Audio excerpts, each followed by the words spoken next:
اب ہم آپ کو اصحاب القریہ کا قصہ سنائیں گے۔ اصحاب القریہ کا قصہ اللہ تعالی نے سورہ یاسین میں بیان فرمایا ہے۔ اللہ تعالی اس سورہ کی آیت 13 میں فرماتے ہیں، اور آپ ان کے سامنے ایک مثال یعنی ایک بستی والوں کا قصہ بیان کیجئے، جبکہ اس بستی میں کئی رسول آئے۔ اکثر مفسرین کے قول کے مطابق یہ بستی انطاکیہ ہے۔ یہ ملک شام کے شمال میں ترکی کے قریب واقع ہے۔ اس بستی میں اللہ تعالیٰ کے رسول تشریف لائے، جیسا کہ سورہ یاسین آیت 14 میں ہے۔ جب ہم نے ان کے پاس 2 رسولوں کو بھیجا۔ ایک ہی وقت میں 2 نبی دونوں دعوت پیش کرتے ہیں، لیکن ہوا کیا؟ اللہ فرماتے ہیں، سو ان لوگوں نے اول دونوں کو جھٹلایا، پھر ہم نے تیسرے سے تائید کی، سو ان تینوں نے کہا کہ ہم تمہارے پاس بھیجے گئے ہیں۔ مطلب یہ کہ 3 نبی بیک وقت انہیں اللہ کا پیغام سناتے رہے۔ ایک قول کے مطابق ان تینوں کے نام صادق، صدوق اور شلوم تھے۔ واللہ عالم۔ انہوں نے اپنی قوم کو توحید کی دعوت دینی شروع کی، انہیں ڈرانا شروع کیا اور یہ اعلان بھی کیا، ہمارے ذمے تو صرف واضح طور پر پہنچا دینا ہے، تمہیں ہدایت سے سرفراز کرنا ہماری ذمہ داری نہیں، ہدایت صرف اللہ تبارک و تعالی کے اختیار میں ہے۔ ان میں سے کچھ بدبخت لوگ سابقہ بدبخت قوموں کی طرح کہنے لگے، ان لوگوں نے کہا تم تو ہماری طرح معمولی آدمی ہو اور رحمان نے کوئی چیز نازل نہیں کی، تم نرا جھوٹ بولتے ہو۔ انبیاء کرام ان لوگوں کو دعوت حق دیتے رہے، توحید کا پیغام سناتے رہے، لیکن وہ لوگ اپنے کفر ہی پر ڈٹے رہے۔ انہوں نے کہا کہ ہم تو تمہیں منحوس سمجھتے ہیں، اگر تم باز نہ آئے تو ہم پتھروں سے تمہارا کام تمام کر دیں گے اور تمہیں ہماری طرف سے سخت تکلیف پہنچے گی۔ پہلے تو انہیں منحوس قرار دیا، پھر سنسار کرنے کی دھمکی دی، سخت سزا کی باتیں کرنے لگے۔ انبیاء نے انہیں جو جواب دیا سورہ یاسین آیت 19 میں اس طرح ہے، ان رسولوں نے کہا کہ تمہاری نحوست تمہارے ساتھ ہی لگی ہوئی ہے، کیا اس کو نحوست سمجھتے ہو کہ تمہیں نصیحت کی جائے، بلکہ تم حد سے نکل جانے والے لوگ ہو۔ مطلب یہ تھا کہ تم سابقہ قوموں سے بھی آگے بڑھ چکے ہو، ان تمام حدوں کو پھلانگ چکے ہو جن کی وجہ سے سابقہ قومیں تباہ و برباد ہوئیں۔ اب تم نے اس آخری حد کو چھو لیا ہے جس پر عذاب آ جایا کرتا ہے۔ اب بھی وقت ہے، ہماری بات مان لو۔ یہ بحث ہو رہی تھی کہ ایک آدمی وہاں آ پہنچا۔ اس نے خطرہ محسوس کر لیا تھا، جان چکا تھا کہ یہ قوم بھی سابقہ قوموں کی طرح حدود کو پھلانگ چکی ہے۔ اسے عذاب آتا محسوس ہو رہا تھا۔ اکثر مورخین کا کہنا ہے کہ وہ شخص حبیب نجار تھا۔ سورہ یاسین آیت 20 میں ہے، اور ایک شخص اس شہر کے آخری حصے سے دوڑتا ہوا آیا۔ وہ شہر کے دور کنارے پر کاروبار کرتا تھا۔ اس نے محسوس کیا کہ عذاب بالکل قریب پہنچ چکا ہے۔ وہ وہاں سے دوڑتا ہوا ان لوگوں تک پہنچا۔ سورہ یاسین آیت 20 اور 21 میں اللہ تعالیٰ فرماتے ہیں، اور ایک شخص اس شہر کے آخری حصے سے دوڑتا ہوا آیا اور کہنے لگا، اے میری قوم، ان رسولوں کی راہ پر چلو، ایسے لوگوں کی راہ پر جو تم سے کوئی معاوضہ نہیں مانگتے اور وہ راہ راست پر ہیں۔ مطلب یہ کہ رسول تو تمہیں نیکی اور بھلائی کا حکم دیتے ہیں، کسی برائی کا حکم تو نہیں دیتے۔ ان کا اخلاق بھی عظیم ہے، یہ تم سے کسی اجرت کا سوال بھی نہیں کرتے۔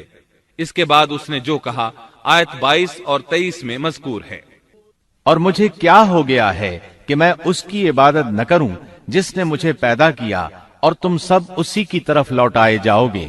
کیا میں اسے چھوڑ کر ایسوں کو معبود بناؤں کہ اگر رحمان مجھے کوئی نقصان پہنچانا چاہے تو ان کی سفارش مجھے کچھ بھی نفع نہ پہنچا سکے اور نہ وہ مجھے بچا سکیں۔ یہ جھوٹے معبود تو مجھے بچانے یا چھڑوانے کی ذرا بھی طاقت نہیں رکھتے۔ اگر اللہ تعالیٰ مجھے کسی طرح کی تکلیف پہنچانا چاہیں تو یہ میرے کچھ بھی کام نہیں آ سکتے۔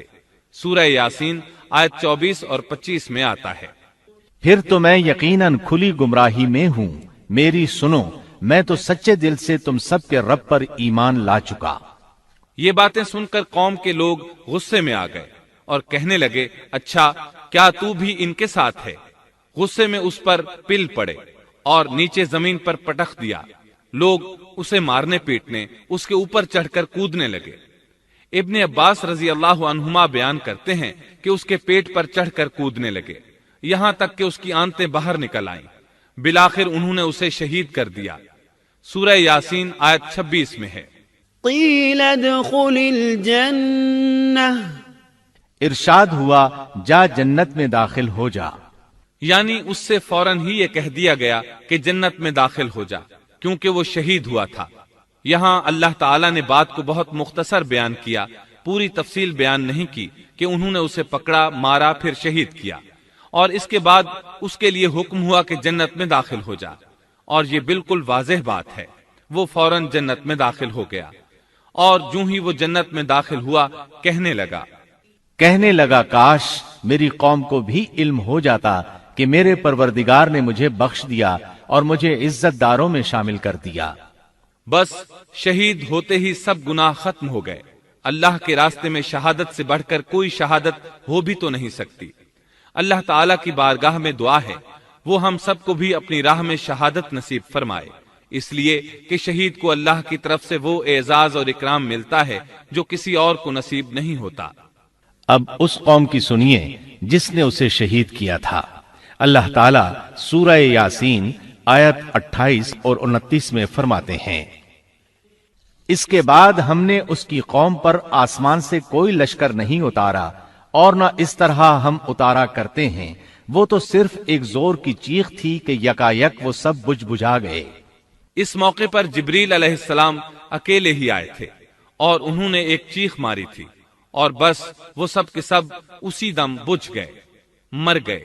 اللہ تعالیٰ آیت 30 میں فرماتے ہیں، ایسے بندوں پر افسوس، کبھی بھی کوئی رسول ان کے پاس نہیں آیا جس کی ہنسی انہوں نے نہ اڑائی ہو۔ یہ جبریل امین علیہ السلام کون ہیں، کیا ہیں؟ اللہ کی مخلوق میں سے ایک مخلوق ہیں۔ ان کی صرف ایک چیخ سے وہ سب وہیں ڈھیر ہو گئے، ایسے بن گئے جیسے آگ کے انگارے بجھے ہوئے ہوتے ہیں۔ سبحان اللہ، پاک ہے وہ ذات جو زبردست قوتوں والی ہے اور جس نے جبریل علیہ السلام کو پیدا فرمایا ہے۔ اور جب جبریل مخلوق ہے اور مخلوق کی یہ طاقت ہے تو اس خالق و مالک کی طاقت کا اندازہ بھلا کون لگا سکتا ہے؟ اس کی طاقت کی کیا کوئی حد ہو سکتی ہے؟